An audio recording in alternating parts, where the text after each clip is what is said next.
June 26, 1981, began like countless other summer days in Idaho. The sky was clear, the air was calm, the roads were open. It was the kind of afternoon that invites movement, windows down, steady traffic, familiar routes that feel ordinary and safe. On that day, a young woman named Kristin David set out on a journey that should have ended with a simple reunion. She was 22 years old, a university student, independent, confident. She mounted her bicycle and began riding south along Highway 95, a well-traveled public road that cut through the rolling landscape of northern Idaho. Kristin was not hidden. She was not alone in the wilderness. She was not moving through darkness or isolation. She was riding in full daylight on a highway used daily by families, truck drivers, commuters, and travelers. And then, somewhere along that road, Kristin David disappeared. This is not a story marked by sudden noise or visible disruption. There were no alarms, no immediate warnings, no moment that made people stop their cars or call for help. Instead, there was something far quieter.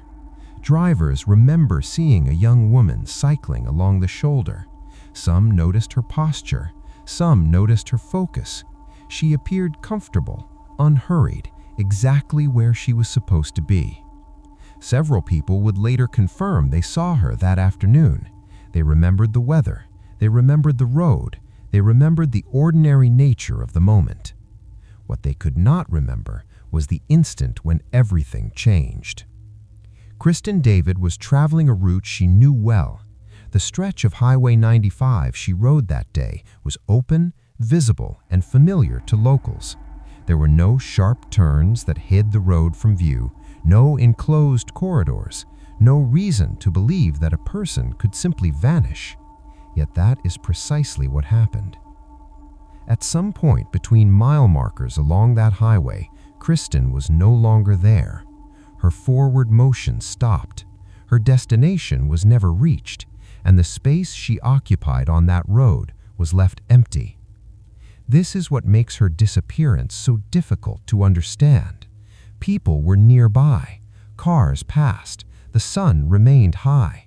There were witnesses, but no answers. The question is not what dramatic event occurred. The question is how nothing appeared to occur at all. Kristin David did not leave behind a scene filled with signs to interpret. There was no clear dividing line between before and after, no single second that stood out as the turning point. Instead, there was a gradual realization, a delay, a moment when expected arrival turned into concern. Kristin was supposed to arrive. She never did. As hours passed, the certainty that something was wrong began to settle in. This was not like her. This was not a missed call or a change of plans.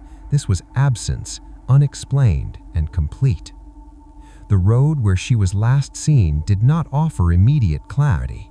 It was too open, too visible, too public. Highway 95 was not a place where people disappeared unnoticed, or so it seemed. In 1981, the idea that someone could be lost from a busy roadway in broad daylight felt almost impossible. Safety was assumed in numbers. Movement was equated with visibility. Public spaces were believed to offer protection simply by being shared.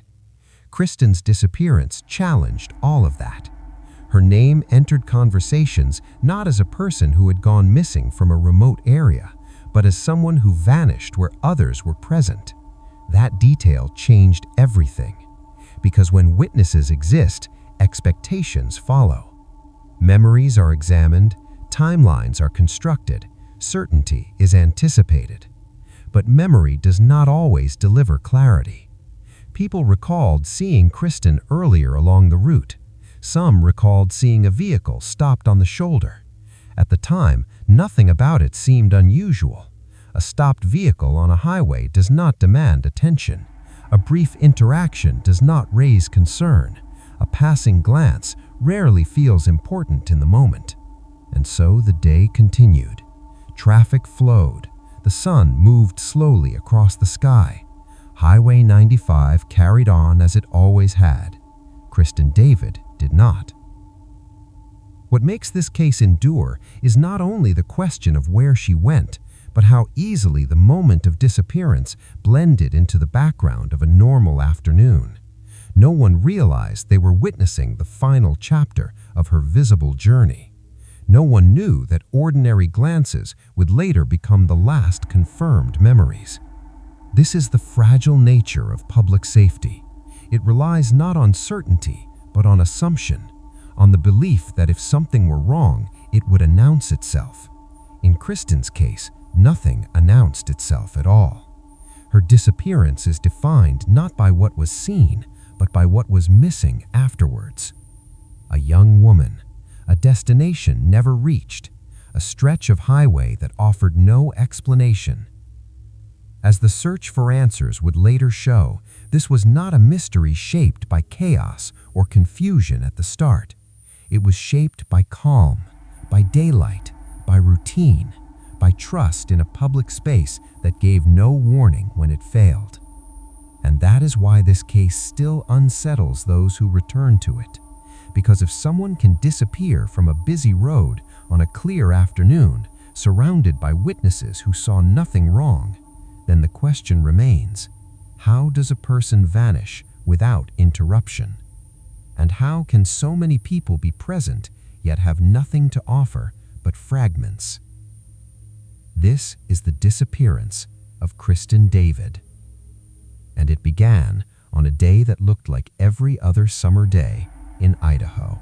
Before we continue with this chilling story, we would like you to subscribe and tell us where you are watching us from in the comments section.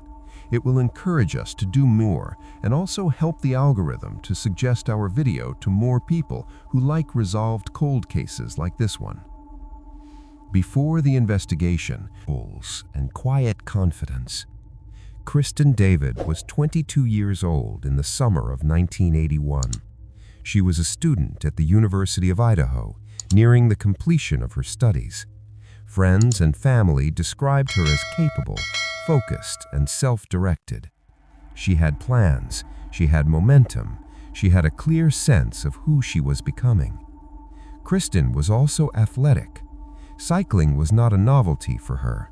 It was a practical way to move through her world, reliable, familiar, and something she trusted. Long-distance rides were part of her routine. They were not viewed as risky or unusual.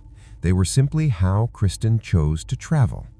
To understand why her disappearance resonated so deeply, it is important to understand the era she lived in. The early 1980s were a time when independence was encouraged, especially for young adults. College students traveled alone, they hitchhiked, they cycled between towns.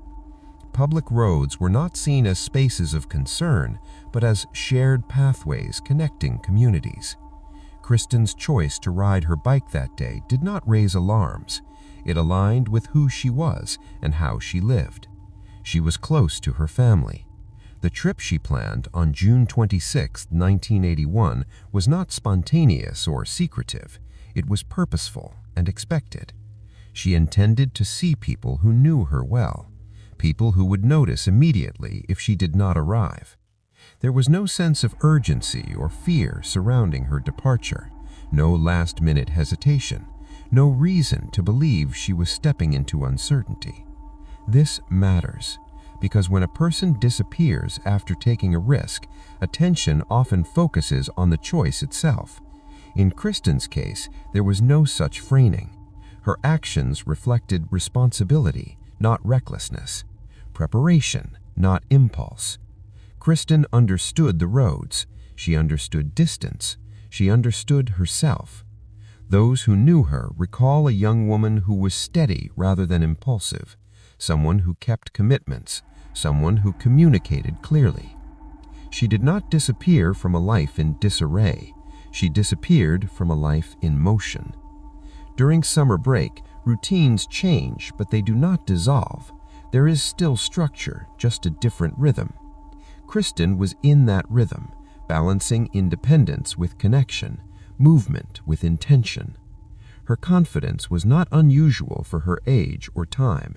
It was shared by many young people who believed that visibility offered safety. Highways were busy, communities were interconnected. A person traveling in daylight did not feel exposed. This belief was not naive. It was reinforced by daily experience. People rode bikes. People walked along roads. People stopped to help one another. Trust was woven into public life. Kristin's family trusted her judgment.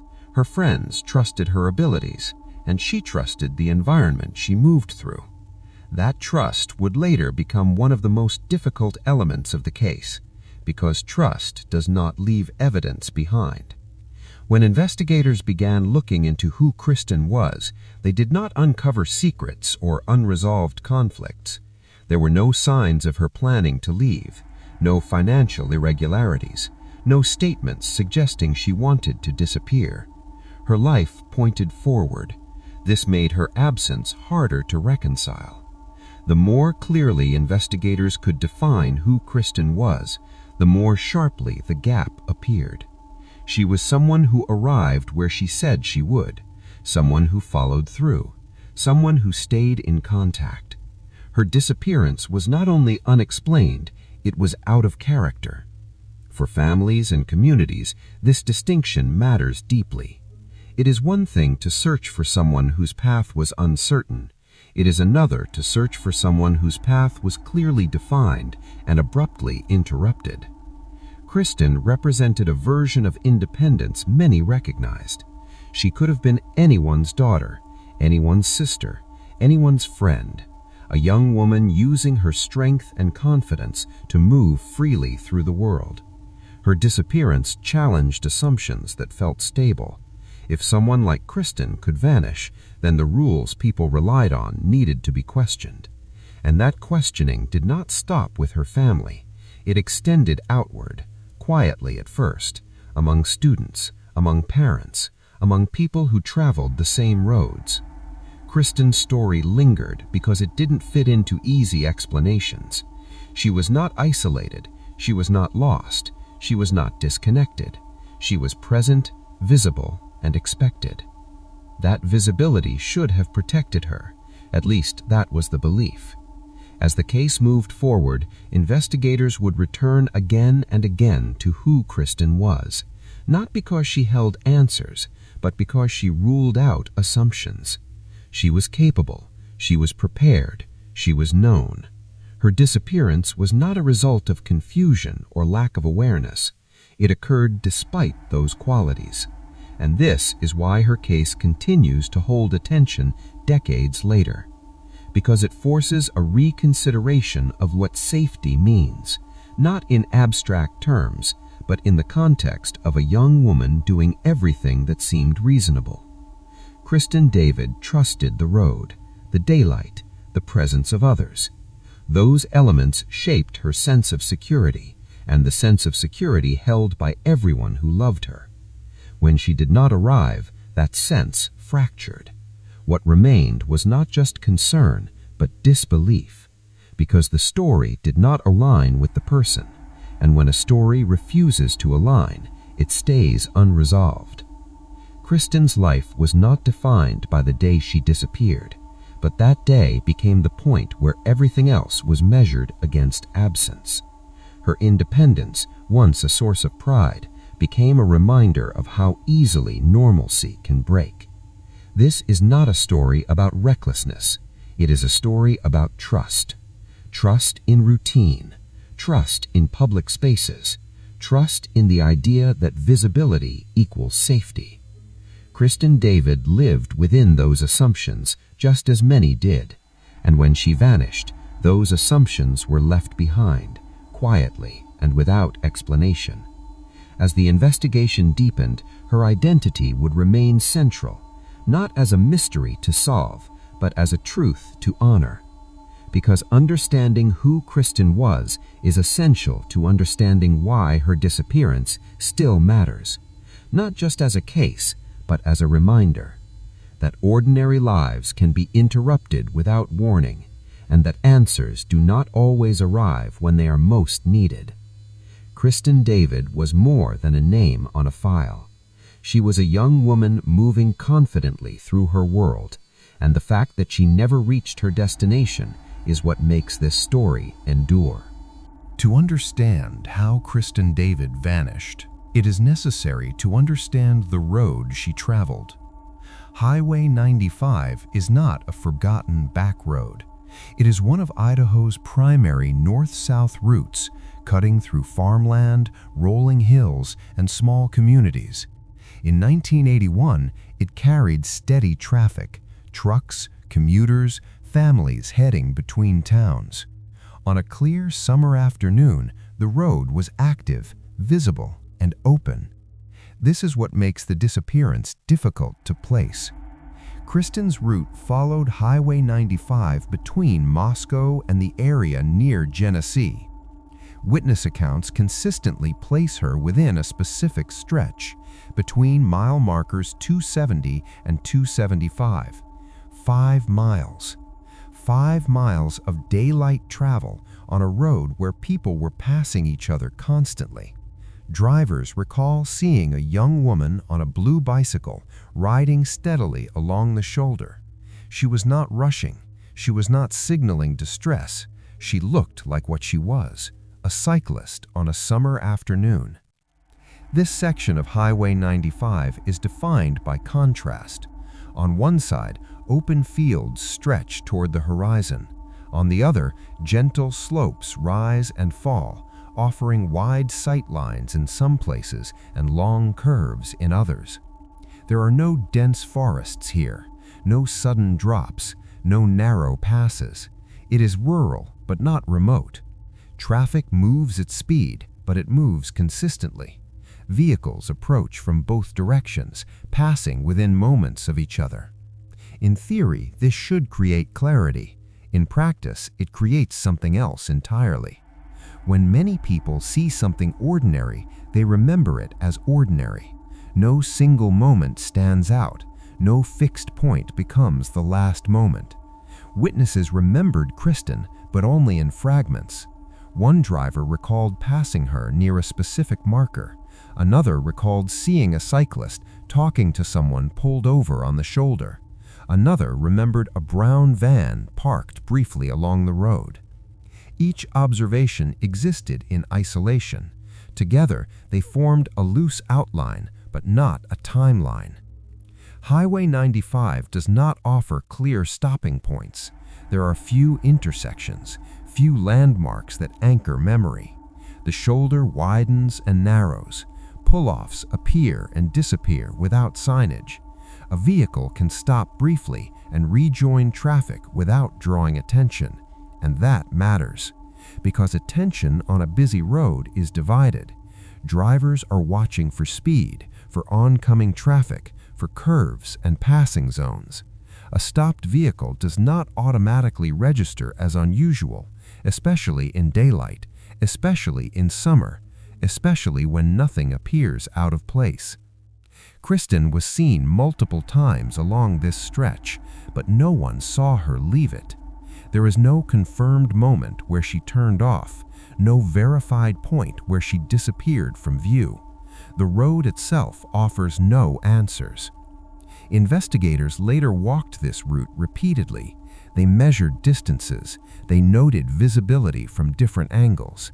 From some curves, a cyclist can be seen for nearly a mile.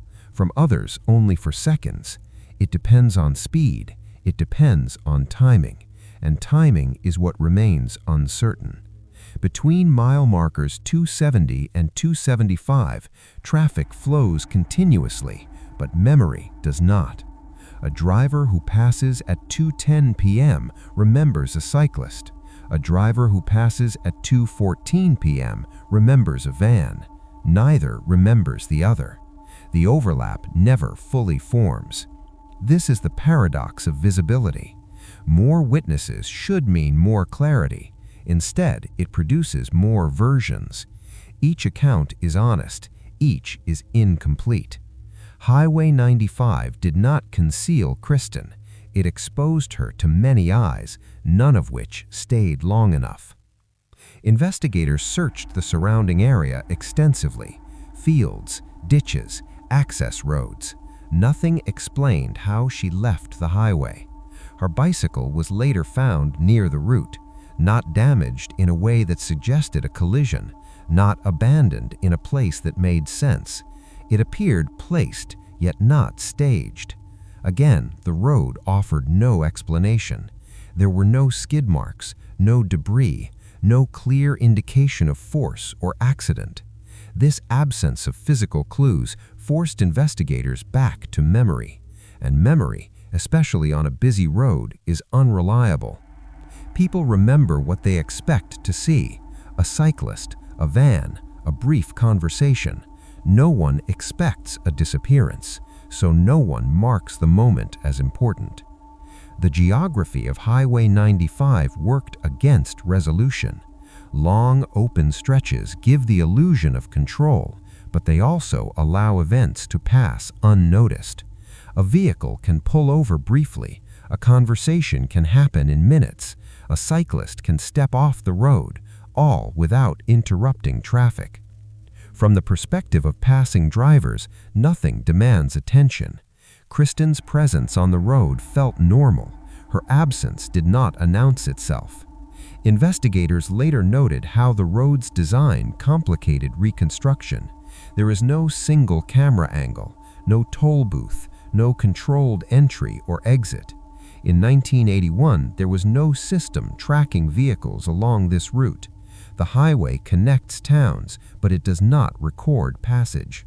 Maps can show where Kristin intended to travel. They cannot show where she stopped. Animations tracing her route highlight the problem. The line moves smoothly along the road until it stops, not because the road ends, but because information does. Between those mile markers, the case loses precision. This is where the mystery concentrates, not in a hidden place, but in the open. Highway 95 did not swallow Kristin. It simply failed to hold her, and that failure continues to define the case. Even decades later, investigators return to this stretch of road. They drive it, they stand on the shoulder, they watch traffic pass, they ask the same questions. Where could a vehicle stop unnoticed? Where could a cyclist leave the road? Where does visibility break? The answers are never definitive, because the road offers options, not conclusions. Kristin's disappearance did not happen in isolation. It happened within movement: vehicles passing, wind across fields, a steady hum of engines, life continuing. This is why Highway 95 remains central to the story, not because it holds a secret, but because it refuses to explain itself. It is a place where nothing appears wrong, and that is precisely the problem. The route Kristin chose was ordinary, trusted, shared. It did not mark danger. It did not signal risk. And yet, somewhere along this stretch, something changed. Not loudly, not visibly, just enough for her to be gone. As the investigation progressed, Highway 95 became more than a location. It became a symbol of uncertainty, a reminder that open spaces can still conceal answers, and that even in daylight, on a busy road, a person can vanish without a clear departure. Kristin David rode into that space with confidence. The road did not warn her. It did not slow her. It did not protect her. It simply continued, long after she did not. And that is where this mystery remains, not hidden, not sealed, but stretched across 5 miles of open road, waiting for clarity that has yet to arrive. What investigators had next was not silence. It was people, drivers, commuters, ordinary individuals moving along Highway 95 on a clear June afternoon. They did not come forward because they sensed danger. They came forward later, after Kristin David did not arrive. And that timing matters. Several drivers remembered seeing a young woman cycling along the shoulder. She was upright, steady, moving with purpose. Nothing about her presence suggested urgency. She was not signaling for help. She was not blocking traffic. She was not behaving in a way that demanded attention. She looked like a cyclist on a long ride. That image repeated itself across statements. She seemed fine. She was riding normally. She looked like she knew where she was going. These were not dismissive observations. They were honest ones. They reflected how the moment felt at the time. One driver remembered passing her closer to Moscow. Another remembered her farther south, near the rolling stretch between mile markers. The sightings confirmed her route, but not her fate. Then came the detail that would later dominate the case.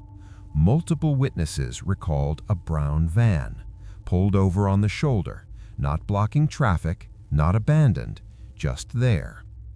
At least one witness remembered seeing Kristin near the van.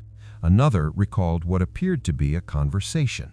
No raised voices, no visible struggle, no sign of urgency. The assumption was immediate and unremarkable. A question being asked, a request for directions, a brief exchange between strangers. On a highway, these moments happen every day. And that is the problem. Nothing about the scene violated expectation. A vehicle stopped on the shoulder is common. A cyclist pausing briefly is common. A short interaction between two people is common. In the moment, it required no response. No one stopped. No one recorded details. No one noted the license plate. There was nothing to note. Witnesses did not remember the van because it stood out. They remembered it later because it was all they had. Memory works backward in these cases. Details gain weight only after meaning is assigned. At the time, the brown van was just another vehicle. Later, it became central. Investigators gathered statements carefully. They compared times, they compared locations, they compared descriptions.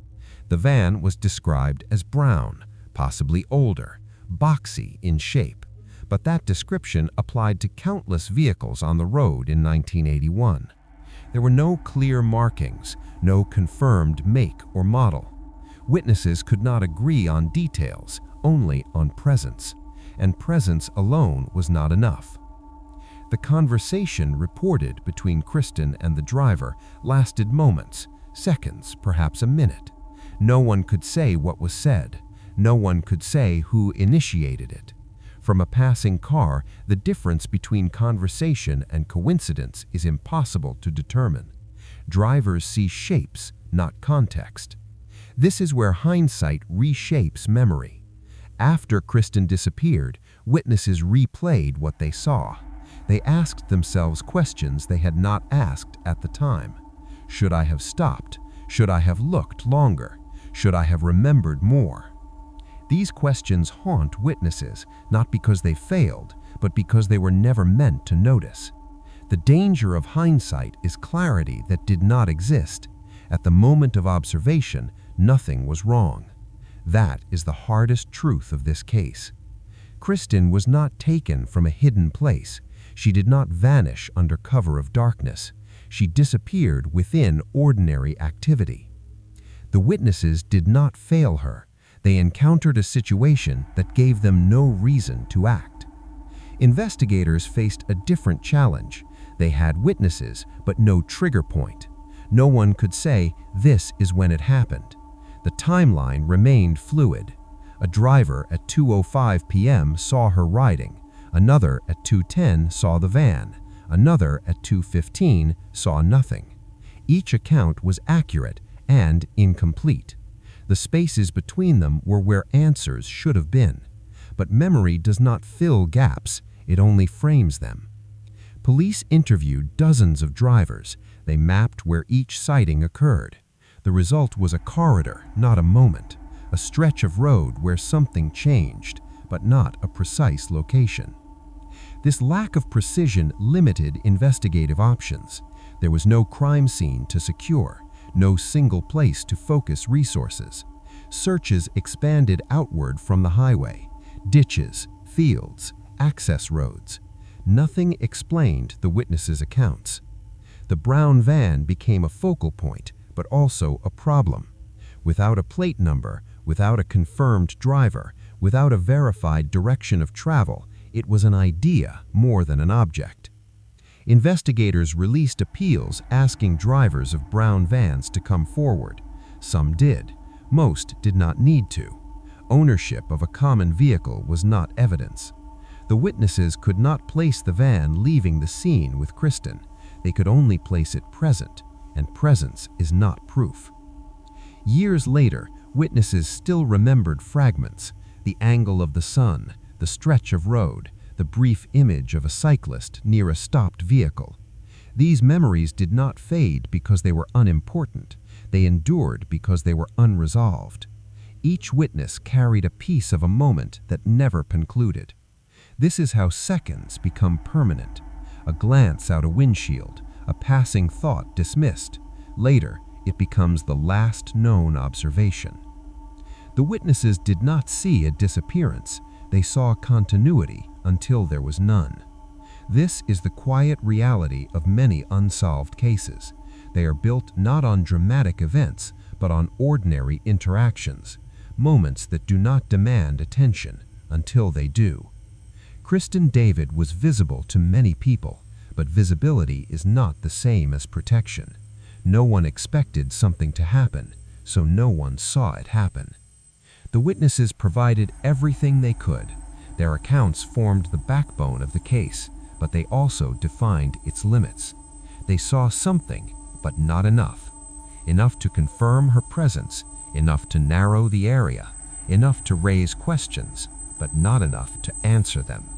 And that absence, the space between what was seen and what was understood, became one of the most enduring features of this case, not because people failed to look, but because nothing told them to stop.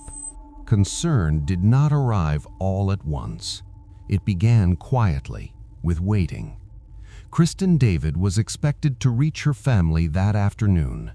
The timing was ordinary. The route was familiar. The plan required no confirmation call. She had done rides like this before. So when she did not arrive on schedule, the first response was patience. Minutes passed, then more. The daylight remained strong. The road remained active. There was no immediate reason to imagine danger. But as the afternoon stretched on, patience gave way to unease. Phone calls were made. Neighbors were asked. Friends were contacted. No one had seen her arrive. No one had heard from her. By evening, waiting became worry, and worry became action. The search did not begin with panic. It began with logic. Investigators focused on the route, Highway 95. If Kristin had experienced a mechanical issue, her bicycle would mark the point. If she had stopped to rest, the bicycle would still be there. If something had delayed her, there would be a reason visible along the road. Searchers moved carefully. They scanned shoulders. They checked turnouts. They followed the corridor of asphalt that had carried her forward hours earlier. Then they found it, the bicycle.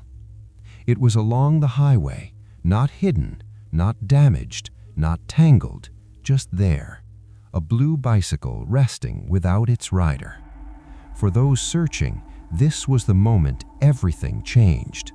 Until then, Kristin had been missing. Now, she was separated from the one thing that should never have been left behind. The bicycle was intact.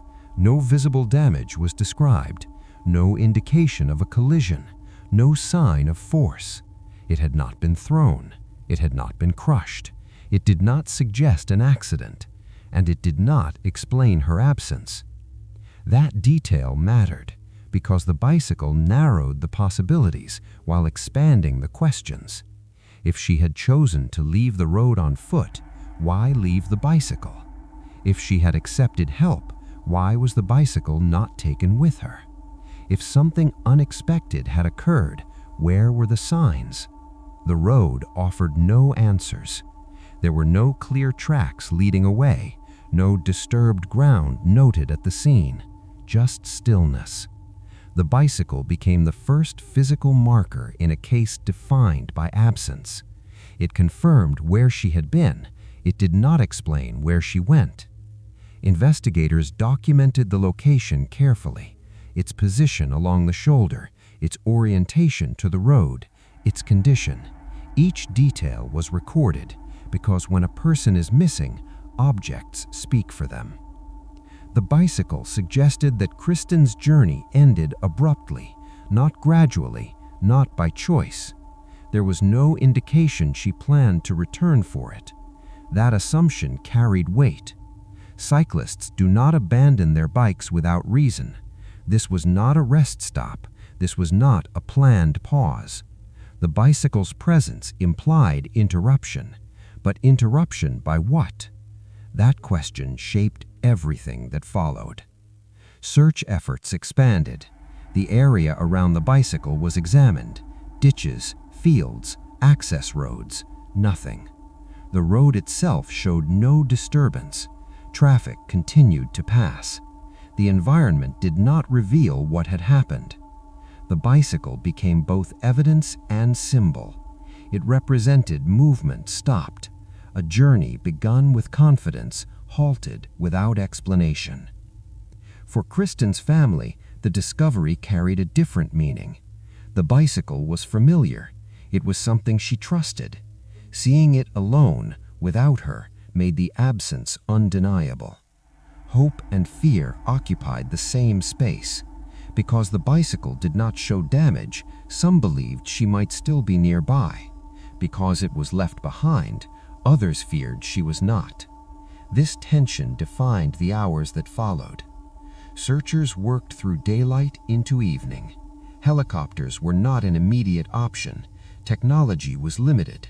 The search relied on people, volunteers, officers, community members. They walked the road. They scanned the surroundings. Still, nothing explained how Kristin had been separated from her bicycle. The absence of visible struggle complicated interpretation. There were no torn items, no scattered belongings, nothing that pointed clearly in one direction. This lack of clarity made the bicycle both helpful and frustrating. It told investigators where to look. It did not tell them how to look. Theories formed quietly. Some considered mechanical trouble. Others considered assistance offered by a passing driver. The brown van resurfaced in discussions. Had the bicycle been left temporarily? Had Kristin intended to return? The answers were not in the evidence. They were in the gaps. Investigators resisted drawing conclusions too quickly. They understood the danger of assumption. Without visible indicators, every theory required restraint. The bicycle was processed carefully, handled as evidence, preserved for future review. Because even in 1981, investigators understood one thing clearly: this object might matter later. At the time, no one could know how. The road returned to normal. Cars passed. The daylight lowered. But the place where the bicycle was found remained fixed in memory. For those involved, it marked the exact moment the case changed character. Kristin was no longer late. She was missing under circumstances that did not make sense. And sense is what investigators rely on. The bicycle denied them that. It stood as a quiet contradiction, a sign of normal activity ending without explanation. In cases like this, absence becomes evidence, not because it proves something happened, but because it proves something stopped. Kristin's movement stopped there. Her presence ended there.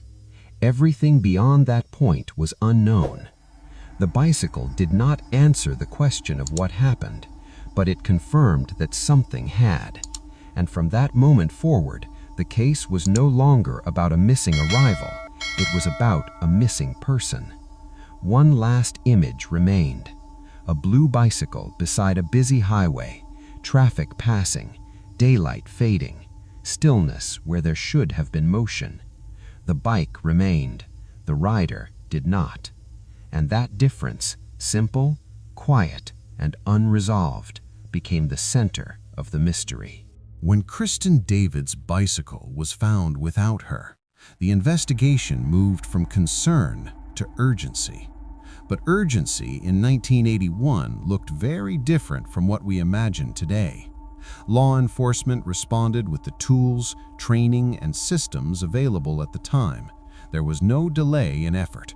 There was no lack of seriousness. What there was limitation.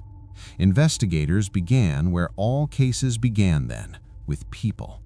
They spoke to witnesses along Highway 95, drivers who had passed through the area that afternoon, residents who lived near the road, anyone who might have seen something that seemed ordinary at the time.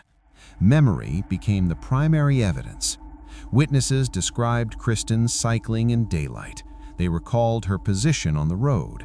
They remembered the color of her bicycle. Several mentioned a brown van.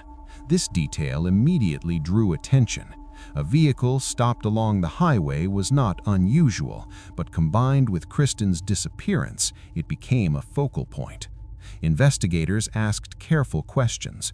Where was the van parked? How long was it there? Who was inside? But memory is not a recording. Witnesses disagreed on details. Some recalled the van moving, others remembered it stationary. Descriptions varied. The color was generally consistent, but the make was not. The number of occupants was unclear. The exact location shifted slightly from one account to another. This was not deception. It was human recollection under ordinary conditions. In 1981, there was no way to replay the scene. No cameras captured Highway 95 in real time, no dash cams, no roadside surveillance. Every detail had to be recalled after the fact. Investigators documented each statement carefully. They compared timelines. They looked for overlap. But without a fixed visual record, certainty was elusive.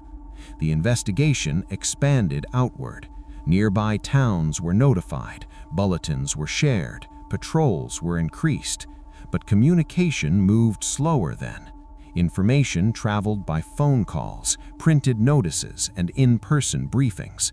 There was no instant database search. Records were kept on paper. Files were organized by hand. This mattered because as days passed, leads cooled. Witnesses returned to their routines. Drivers who might have noticed something left the area. Highway 95 carried traffic from many places. People passed through and did not stay. Tracking transient witnesses was difficult. Investigators also faced forensic limits. The bicycle was examined with care, but forensic science in 1981 could not extract the kind of information we expect today. There was no DNA profiling, no way to link trace material to a specific individual through databases. Fingerprints required a known comparison. If there was no suspect on file, fingerprints could only be cataloged, not matched. Clothing fibers, if present, could suggest contact, but not identity. This meant evidence had potential, but no voice. Investigators preserved what they could. They documented, they stored, they understood that while answers were not available now, they might matter later. But they could not rely on technology to bridge gaps. They relied on interviews. Tips came in steadily at first. Some were specific, others were vague. Every tip had to be evaluated. Time and manpower were finite. As days became weeks, the volume of new information slowed. The brown van remained central but elusive. Without a license plate, without a confirmed driver, a vehicle description alone could not narrow the field enough. Brown vans were common. Investigators checked local owners. They followed up on possible matches, but without a direct link to Kristin, nothing held. This was not failure, it was reality.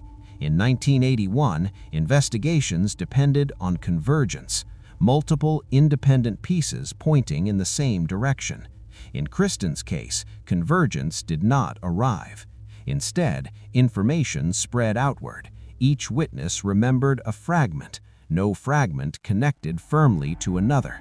As time passed, memory softened, details blurred. What had been certain on the first day became less so on the 10th. Investigators understood this. They worked quickly to capture statements early. But even early statements carried uncertainty, because what witnesses saw did not appear alarming at the time. A cyclist talking to a driver did not register as danger. That normalcy worked against clarity. The investigation continued. Search efforts extended beyond the highway. Fields, rural areas, accessible routes. Nothing answered the central question: where had Kristin gone? Without physical confirmation of direction, searches had to remain broad. Broad searches require resources. Resources are limited. As weeks passed, the case shifted in structure, not in importance, in structure. Active canvassing slowed. Follow-ups replaced initial searches. The case did not end, but it changed pace. This shift was not abandonment. It was the result of available information being exhausted. Investigators did what they could with what they had. They preserved the file. They ensured it could be reopened, because even then, there was an understanding. Some cases do not resolve quickly. Some wait. Time, however, is not neutral. It affects witnesses. It affects memory. It affects opportunity. In 1981, every passing day made reconstruction harder, and without new evidence, time worked quietly against certainty. The investigation did not stall because of indifference. It stalled because the era had limits. Limits in technology, limits in communication, limits in what could be known. Kristin David did not disappear into nothing. She disappeared into unanswered space. And in 1981, that space could not yet be closed. The file remained open, but the path forward narrowed, not because investigators stopped looking, but because the tools of the time could only reach so far, and beyond that reach, the case waited. As the investigation continued, one detail refused to fade. It did not offer answers. It did not stay fixed, but it remained: the brown van. From the earliest days after Kristin David disappeared, investigators returned to it again and again. Not because it was proven to be involved, but because it was the only element that appeared more than once in witness accounts. And even then, it was incomplete. Drivers along Highway 95 described seeing a brown van pulled over on the shoulder. Some remembered it parked. Others recalled it moving slowly. A few believed they saw a young woman standing near it. That young woman, investigators believed, was Kristin. But belief is not confirmation. Descriptions of the van varied. Some witnesses said it was dark brown. Others said lighter, almost tan. Some thought it was boxy. Others remembered rounded edges. There were disagreements about size, disagreements about age, disagreements about whether there were windows along the side. None of these witnesses were wrong. They were human. They were passing by at highway speed. They had no reason to study the vehicle. What they saw was brief. What they remembered was shaped by time. The most important missing detail was the license plate. No one recorded it. No one recalled it clearly enough to identify. Without a plate, the van could not be traced, and without a trace, it became a shape rather than an object. Investigators attempted to narrow possibilities. They checked local registrations. They followed up on similar vehicles in nearby towns. They reviewed service vans, delivery vehicles, privately owned vans. But brown vans were common, especially in the early 1980s. Tradespeople used them. Families used them. Businesses relied on them. A brown van could belong to anyone. And without a confirmed driver, the investigation stalled in that direction. The van did not disappear from the case. It simply refused to solidify. Over time, it became symbolic, not because it was proven to matter, but because it was all that remained when other leads dissolved. In many cold cases, one detail becomes the anchor, something investigators can return to, something the public remembers. In this case, that anchor was the van. Witnesses came forward years later. Some said they remembered more than they had shared before. Others believed they had seen the van in a different place. Some thought they recognized it from somewhere else entirely. Each new account raised hope. Each also introduced inconsistency. Investigators faced a difficult balance. They could not dismiss the van, but they could not rely on it fully, because each retelling shifted slightly. Time had reshaped memory. What was once a fleeting observation had become a story told many times, and repetition can alter perception. The van became both a guide and a distraction. It suggested interaction, it suggested proximity, but it also pulled focus away from other possibilities. Investigators were aware of this risk. They documented every mention carefully. They looked for overlap, but the overlap was broad rather than precise. A general color, a general type of vehicle, a general location. No fixed moment, no fixed action, no confirmed sequence. The frustration grew quietly, not publicly, not dramatically, quietly, because the van felt close. It felt like an answer just out of reach, close enough to imagine, too far to confirm. Over time, the public also attached to the van. Media coverage referenced it. Discussions returned to it. The brown van became shorthand for the unknown. But shorthand can oversimplify. It can turn complexity into a single image. And investigations rarely resolve through single images. Investigators continued to review the van lead as years passed. Each time the case was revisited, the same questions returned. Could the van have been unrelated?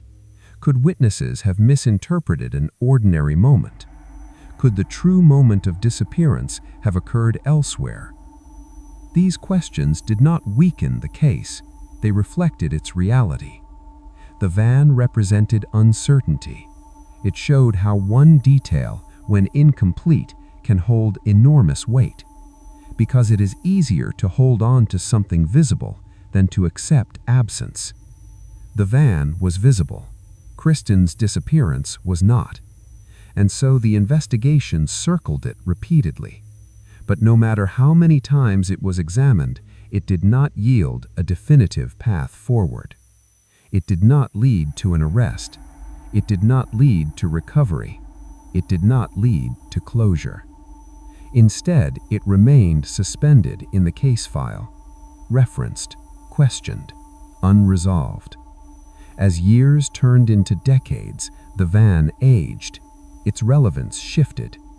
Vehicles like it became less common. Styles changed. Records became harder to access. What was once a common sight became a memory. And memory without documentation fades. Investigators understood this. They knew that if the van had been involved, it might never be identified through traditional means, because the trail had never fully formed. The frustration was not loud. It did not come with dramatic moments. It came with repetition, reviewing the same statements, rereading the same descriptions, reaching the same limits. The van became a reminder, not of failure, but of how fragile certainty can be, how quickly moments pass, how easily details slip away when no one knows they matter. In the end, the brown van did not define what happened to Kristin David, but it defined the challenge of the case, a single detail that promised answers but refused to stay still, a lead that guided attention but never arrived at truth. And in that space, between what was seen and what was known, the case continued to wait. As the months passed, the search for Kristin David began to change, not in urgency, but in shape.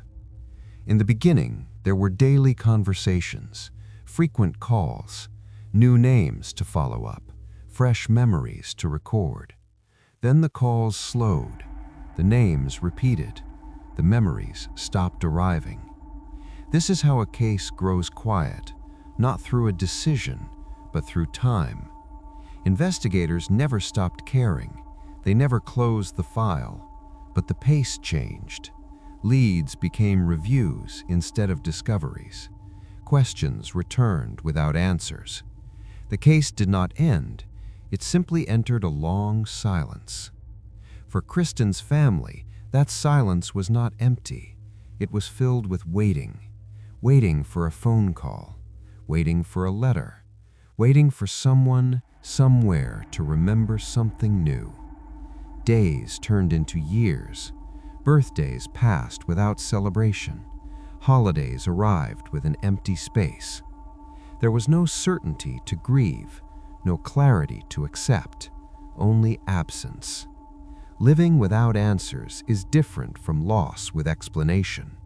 There is no final moment to point to, no clear boundary between before and after. Instead, life continues with a question woven into it. Every routine carries the possibility of interruption. Every knock at the door could mean something, and often it means nothing. As time moved forward, the world around the case changed. Highway 95 remained busy, but vehicles looked different. Towns grew. Maps were updated. The place where Kristin was last seen did not stay frozen. Only the question did. Occasionally, the case resurfaced. A tip arrived. A memory resurfaced. A journalist revisited the story. Each time, there was a brief return of attention. Files were reopened. Statements were reread. Details were reconsidered. Investigators compared old notes with new perspectives. They looked for patterns that might have been missed. Sometimes technology offered small advantages: better record keeping, improved databases, connections across jurisdictions. But technology cannot replace missing moments. It cannot recover what was never recorded. And in Kristin's case, the most important moment, the moment she vanished, left no clear record behind. The people who had seen her that day grew older. Memories softened. Certainty weakened. What once felt clear became less defined. This was not neglect. It was human limitation. Time affects everything. The case aged just as the people connected to it did. New generations grew up without knowing Kristin's name. Her disappearance became a line in an archive, a paragraph in a database, a story occasionally retold. Public memory does not fade out of cruelty. It fades through distance. New stories replace old ones. New headlines arrive. But unresolved cases do not disappear. They linger quietly.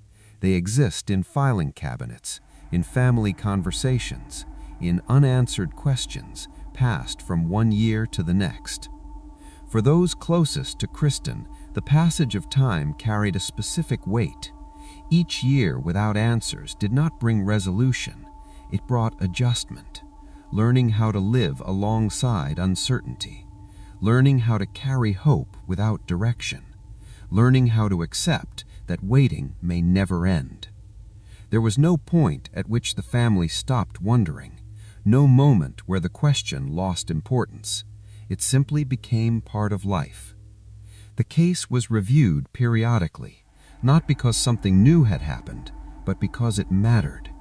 Investigators checked whether new tools could offer insight, whether new eyes might see old details differently. Each review was careful. Each ended the same way, with questions intact. The silence around the case was not absolute. It was interrupted occasionally by interest, a documentary mention, a local anniversary piece, a renewed call for information. Each time Kristin's photo appeared again, her face reminded viewers that this was not an abstract mystery. It was a person, a daughter, a sister, a student, someone who had planned to arrive somewhere and did not. As decades passed, the nature of the case shifted. It became a bridge between eras, a disappearance from a time before constant documentation, before cameras everywhere, before digital footprints. It stood as a reminder of how differently the world once functioned, how movement could occur without record, how presence could vanish without explanation. This made the case harder and also more important, because it showed how easily certainty can slip away. For investigators, unresolved cases demand patience, not optimism alone, but endurance, the ability to return to the same questions without frustration, to accept that answers may not arrive on schedule or at all. The case of Kristin David did not fade because it lacked importance. It faded because time moved forward, and time does not pause for unanswered questions. But even as public attention drifted, the case remained, waiting, not loudly, not dramatically, quietly, in the background of Idaho's history, in the memories of those who still speak her name, in files marked unresolved. A case that aged with time but did not disappear, because absence does not expire, and questions once asked do not dissolve. They remain, carried forward year after year, until something finally answers them. Years later, long after the initial search had faded from daily headlines, the case of Kristin David was opened again. Not because something dramatic had occurred, not because a breakthrough had been announced, but because time itself had changed how questions could be asked. Modern investigators approached the file with new eyes, not new facts, but new context. Old reports were reviewed carefully. Witness statements were read again, not for what they said, but for what they did not. Details once considered minor were reconsidered. Distances were measured again. Timelines were tightened. What had once been handwritten was now digitized. What had once lived in folders was cross-checked against broader databases. This process did not rewrite the past, it clarified it. The bicycle's location was re-examined. The spacing between sightings was reviewed. The estimated windows of time were refined. Yet even with these improvements, the foundation remained the same. Kristin was last seen cycling along Highway 95. Multiple people remembered seeing her. A vehicle was noticed. Then she was gone. Modern reviews confirmed what earlier investigators had already known. There was no confirmed suspect, no verified physical evidence linking a specific individual to her disappearance, no reliable account of what happened after those final sightings. Technology can organize information, it can connect patterns, but it cannot create what was never preserved. There was no biological material available to test, no personal items recovered beyond the bicycle, no recording of the critical moment. As public interest resurfaced over the years, so did speculation. Questions were asked again. Could something have been missed? Could someone have spoken too late? Could one memory have shifted over time? These questions were not ignored. They were examined carefully and responsibly. Investigators remained clear in their language. There was no resolution to announce, no conclusion to present, only a reaffirmation of what was known and what was still missing. This distinction matters. An unsolved case is not a forgotten one. Kristin's name never left the record. Her disappearance was never dismissed. It lived quietly within the system, waiting for something new to arrive. And that something has not yet come. Modern re-examinations did not bring closure, they brought clarity about the limits of certainty. They confirmed that the absence of answers was not due to indifference, it was due to the nature of the event itself. A disappearance that occurred quickly, in a place that felt safe, without leaving behind clear traces. Some cases resist resolution not because they are ignored, but because they leave very little behind. Kristin's case is one of those. It remains open, it remains active in memory, but it remains unresolved. And that unresolved status is not a failure. It is an acknowledgement of truth, that sometimes, even with effort, patience, and time, answers do not arrive on demand. They wait, if they arrive at all. Kristin David disappeared on a clear summer afternoon, not at night, not in isolation, but in daylight on a public road. She was seen, she was remembered, and still she was lost. This is what makes her story endure. It challenges assumptions we often carry without realizing, that visibility equals safety, that witnesses prevent disappearance, that daylight protects. Kristin trusted the road, others trusted it too. Drivers passed by, assuming what they saw was ordinary. A young woman cycling, a vehicle pulled over, a brief conversation. Nothing that demanded intervention, nothing that signaled urgency. And yet those ordinary moments were the last ones connected to her. Her story reminds us how fragile certainty can be, how easily normalcy can break, without noise, without warning. It asks us to reconsider what we overlook, how many moments we pass each day without noticing their weight. Kristin did not vanish into darkness, she vanished under open skies, in full view of a world that did not yet know it was witnessing a final chapter. Her story is not just a mystery, it is a reminder that names matter more than case numbers, that people are not defined by how they disappear, but by who they were before. Kristin was a student, a daughter, a cyclist heading home. Those details deserve to be remembered as clearly as the unanswered questions. Until answers arrive, if they ever do, her story remains unfinished. It continues quietly, along Highway 95, in the memories of those who still speak her name, in the space between what was seen and what was lost. Some mysteries announce themselves loudly, some happen quietly under open skies. Kristin David's story belongs to the second kind, and as long as it remains unresolved, it continues to travel, mile by mile, along the road where she was last seen.